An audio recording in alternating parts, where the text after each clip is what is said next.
ভয়াবহ প্লাবনের সাথে লড়ছে ভারত। ভারী বর্ষণ আর ভূমিধসে নাকাল বেশিরভাগ রাজ্য। টানা বর্ষণ আর সুপার টাইফুন ডকসুরির তাণ্ডবে দিশেহারা অবস্থা চীনের।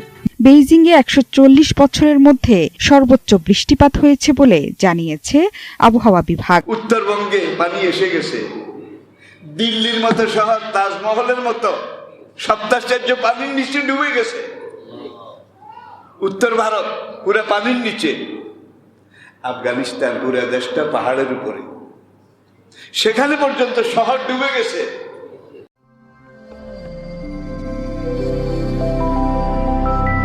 A to Z Bangla, follow the rules of Islam.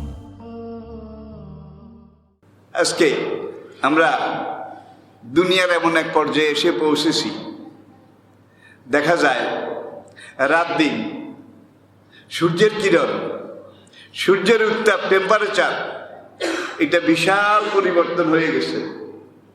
এজা শামস কুব্বেরাত, আল্লাহু আকবার। সূর্যের উত্তাপ যেদিন থেমে যাবে, এজা শামস কুব্বেরাত, সূর্যের তাপমাত্রা যেদিন স্তব্ধ হয়ে যাবে। বিজ্ঞানীরা বলছেন সূর্যের তাপমাত্রা এটা এখন এমন এক পর্যায়ে এসে পৌঁছেছে এবং সূর্যের উপরে কোন এক মহাকাশ থেকে নির্দেশ এসেছে, তোমার তাপমাত্রা তুমি তাড়াতাড়ি শেষ করো, শেষ করো। দুনিয়াতে তাপমাত্রা বোধহয় কমে গেছে। সূর্যের আল্লাহকে তাড়াতাড়ি কর, তাড়াতাড়ি কর, তোর ভিতরে যা আছে এগুলা সব বের করে দে। এরপরে আসেন মেঘমালা, বৃষ্টি। এটাও একটা বাজেট আল্লাহ নিয়ম কি আছে, কিয়ামতের আগ পর্যন্ত এত মিলিমিটার বৃষ্টি হবে। দুনিয়ার হায়াত তো শেষ হয়ে আসছে, যার জন্য আজকে তাপমাত্রা এটাও অনিয়ন্ত্রিত, আনব্যালেন্স। বৃষ্টিটা বোধহয় ব্যালেন্স। কি আমাদের এখান দিয়ে মাঠে পানি নাই, উত্তরবঙ্গে পানি এসে গেছে। দিল্লির মতো শহর, তাজমহলের মতো সপ্তাশ্চর্য পানির নিচে ডুবে গেছে। উত্তর ভারত পুরো পানির নিচে। আফগানিস্তান পুরো দেশটা পাহাড়ের উপরে, সেখানে পর্যন্ত শহর ডুবে গেছে। কেনান পেছিল নূহ যখন বলছেন তুই না নৌকায় উঠ, আগে নৌকায় উঠ, জীবনটা বাঁচা, পরে তোকে কি করতে হবে দেখবো। কেনান কয় আমার বুক পর্যন্ত ডুবাইতে তোমার আল্লাহ জানি কত পানি ধার করেছে। দেখছেন কি জারুয়া, মাফ করবেন, কি জারুয়া। নূহ বলেন ইন্নে ইবনি মিন আহলি, তুই আমার রক্ত, আমার ছেলে, তোর জন্য প্রাণ কান্দে, তুই একবার কালেমা পড়, তোকে নৌকায় উঠাই। সে জবাব দেয় তোমার আল্লাহর কাছে আর পানি নাই, এটা আমি জানি। পানি আসে না নাই বোধহয় আল্লাহ দেখায় নাই, আসে না নাই আল্লাহ বোধহয় দেখায় নাই। আল্লাহু আকবার। তাহলে যুগে যুগে কালের আবর্তন, আহ্নিক গতি, বার্ষিক গতি, এগুলোর মধ্যে পরিবর্তন এসে গিয়েছে। আমেরিকা যুক্তরাষ্ট্র, ওয়াশিংটন ডিসি, সেখানে এমন বন্যা হয়েছে শহরের উপর দিয়ে নৌকা স্পিডবোট চালাতে হয়েছে, যেটা কোনোদিন আফগানিস্তান পুরো দেশটা। আর আপনারা জানেন উত্তর ভারত যেখানে এখন পানি আর পানি, আর কিছু নাই। নেপাল ডুবে গেছে, উত্তর ভারত ডুবে গেছে। জমিনের লেয়ার থেকে শুরু করে উপর পর্যন্ত হিমালয়ের সর্বোচ্চ শৃঙ্গ এভারেস্ট, এভারেস্ট,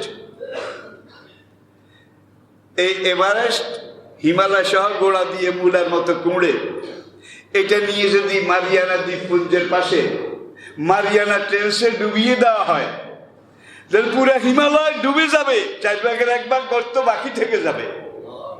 ইলা বানাইছে ওখানে, এরকম গর্ত বানাইছে, কিন্তু এগুলা আদ্যপান্ত ইতিহাস, এটা আমরা আজ পর্যন্ত খুঁজে বের করতে পারিনি।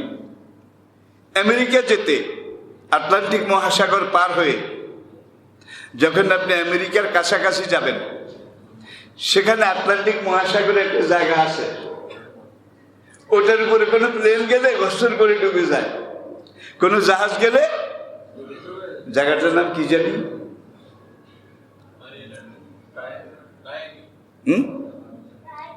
মানে সেখানে যেটা যায় এটাই ওই পানি গোল্লা মেরে নিচের দিকে যায় আর কি। হ্যাঁ, বারমুডা। বুড়ো হয়ে গেছি, সব কথা মনে থাকে না। আর কত থাকবে, কত দিকে থাকবে? Bermuda triangle. কয়েকদিন পর ইনশাল্লাহ আমিও সেটার উপর দিয়ে যাব, আমিও যাব। এমন ভাবে আল্লাহ এটাকে বানিয়েছেন। কোথায় উড়োজাহাজ হাজার হাজার ফিট উপরে, আর পানির ঘোল্লাটা নিচের দিকে এমন ভাবে নামে, আর এটার অ্যাকশন হাজার হাজার ফিট উপর থেকে উড়োজাহাজকে এইভাবে এটার ভিতরে নেমে হারিয়ে যায়, জাহাজ যায় হারিয়ে যায়। কিন্তু এটার নিচে কি, ভিতরে কি, কারণটা কি? লক্ষ লক্ষ বছর চলে গেছে, দুনিয়ার মানুষ এখনো বের করতে পারেনি। Mariana trench